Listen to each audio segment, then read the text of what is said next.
반갑습니다. 조갑재 선배님이 제 앞순서였는데 갑자기 아마 조하고 정하고 성을 바꾼 것 같습니다. 반갑습니다. 오늘 3.1절 기념으로 광화문에서 원래 열리기로 했던 것을 중국 폐렴 때문에 취소하자 이렇게 되어 있는데 더 위험한 장내 집회로 이렇게 만들어 놔버렸습니다. 딱하게 되었습니다.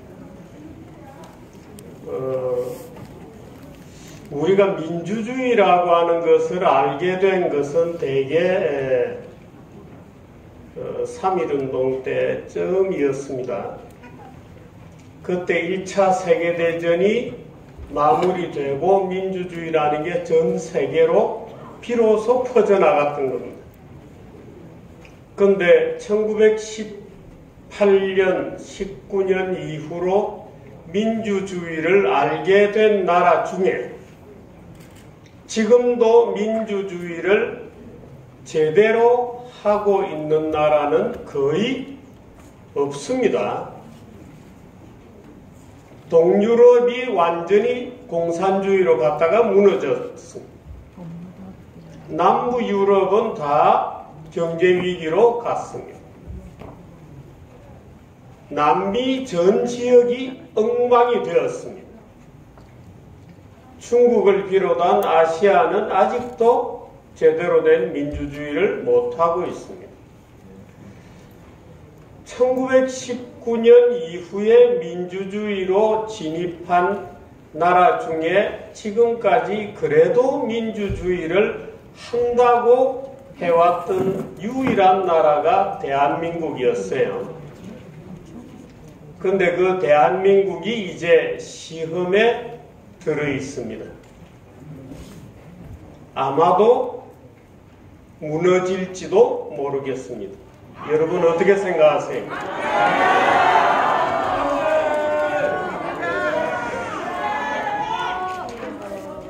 문재인이 문제인 것만은 아니에요.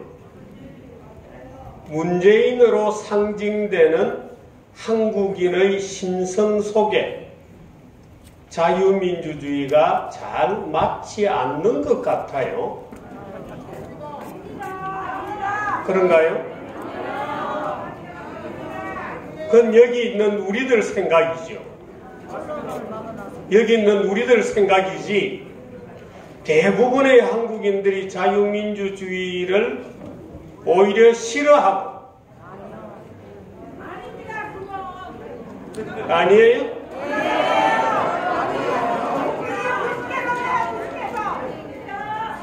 예, 고맙습니다.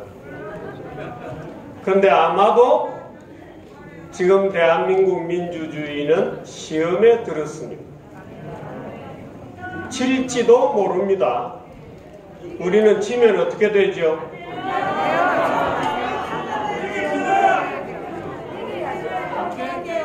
대한민국의 지난 70년의 성공을 얘기할 때 많은 사람들이 얘기합니다. 이승만 대통령이 자유민주주의의 씨앗을 뿌리고 박정희 대통령이 부국의 경제를 일으켰기 때문에 대한민국이 그나마 지금까지 이렇게 훌륭한 국가가 될 수 있었다. 아닙니다. 그럼 무엇이 대한민국을 지금까지 끌고 왔는가? 6.25 전쟁이었습니다. 6.25 전쟁에서 자유 대한민국이 이겼기 때문에 그때 졌더라면 모든 것은 김일성의 손아귀에 들어가 있었겠죠. 다시 70년 만에 우리는 지금 리턴 매치를 해야 되는 겁니다. 이게 우리가 그냥 길거리에 나가서 그저 태극기 흔든다고 끝나는 일이 아니에요. 우리가 지금 마주하고 있는 적은 무서운 우리 내부의 적인 겁니다. 문재인 하나 끌어내린다고 되는 게 아닙니다.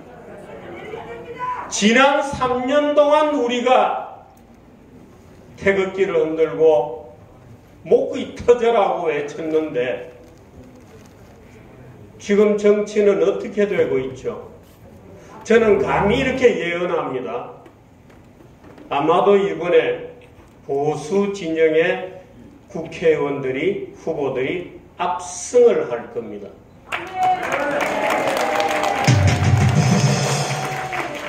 저는 축하하고 싶은 생각이 전혀 없습니다. 누구의 압승이냐? 우리의 압승입니까? 유승민이가 선대본부장을 하면 거의 승리가 되죠? 김종인이가 선대본부장을 합니까? 우리가 3년 동안 뭘 해왔죠? 보수의 본산이라고 하는 한국당은 간판 내리고 미래통합당이라고 하는 선거용 정당입니다. 선거 끝나면 저 정당은 이름 바꿀 거예요. 아마 지도자를 새로 또 바꿀 겁니다. 어떤 정당이 태어날지 우리는 몰라요. 저 정당은 보수정당 맞아? 그 우리 3년 동안 뭘 위해서 투쟁했어요? 그런 절체절명의 큰 위기가 또 하나 기다리고 있는 겁니다.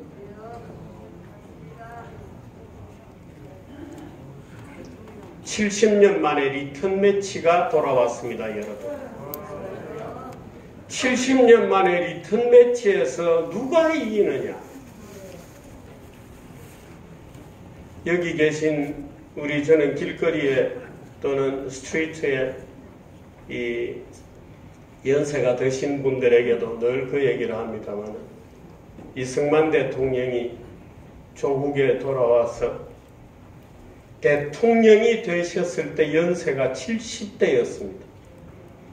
6.25 전쟁을 지휘하셨을 때에는 80을 바라보는 나이이셨어요. 여러분 해낼 수 있습니까? 네! 그런데 이런 것도 필요해요. 우리가 길거리에서 싸운다고 모든 것이 해결되는 것은 아닙니다. 문재인을 끌어내려야 된다는 것에 대해서는 이제 비로소 많은 국민들이 그런 것 같다고 동의를 합니다. 그것은 우리가 만들어낸 성과죠. 우리가 지난 3년 동안 싸워서 만들어낸 것은 맞아. 문재인은 안 되겠다. 그런데 많은 국민들이 이제 동의하고 있는 것 같다. 그렇습니다. 그런데 어떤 대한민국을 만들 거냐? 그러면 하는데 물어보면 아무도 답이 없습니다. 그럼 당신들은 어떤 대한민국을 만들 거냐? 어떤 대한민국을 만들 거냐? 예를 들어서 지금 대한민국의 전과자가 1100만 명입니다. 모르셨어요? 여기에도 전과자 굉장히 많습니다. 정광훈 목사님도 전과자예요.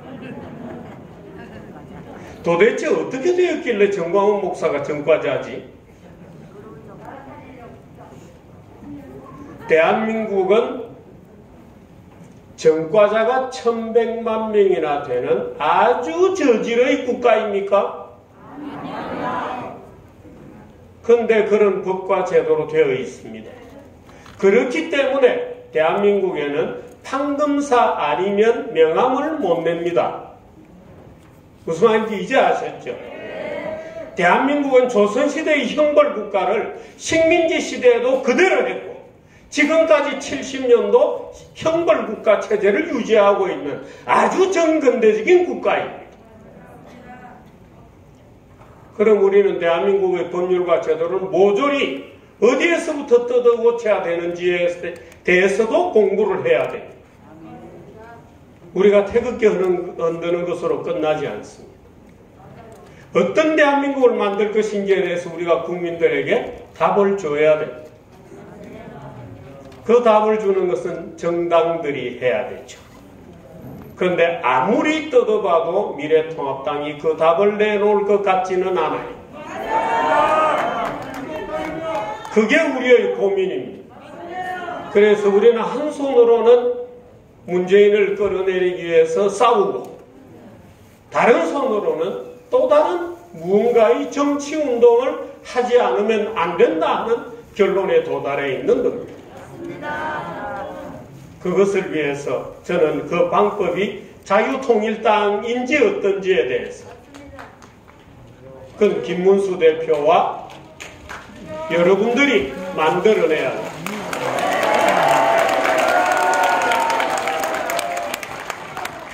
여기는 교회고 또 여러분들은 대부분이 믿는 분들이고 물론 유튜브를 보는 많은 일반 국민들도 계시겠습니다만 우리가 기도하는 마음으로 우리는 어떤 대한민국을 만들려고 하는지 깊이 생각하고 우리 속에서 그 대한민국의 새로운 지난 70년을 총정리하고 북한까지도 끌어안을 수 있는 새로운 대한민국에 대한 그림을 우리가 국민들에게 보여줄 수 있는 그런 우리 자신이 그런 수준에 도달해야 되는 겁니다.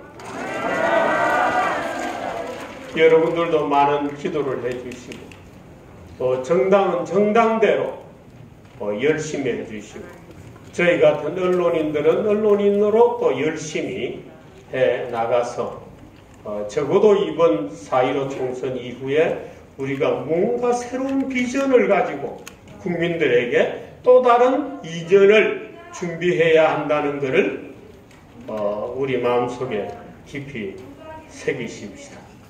예, 고맙습니다. 예.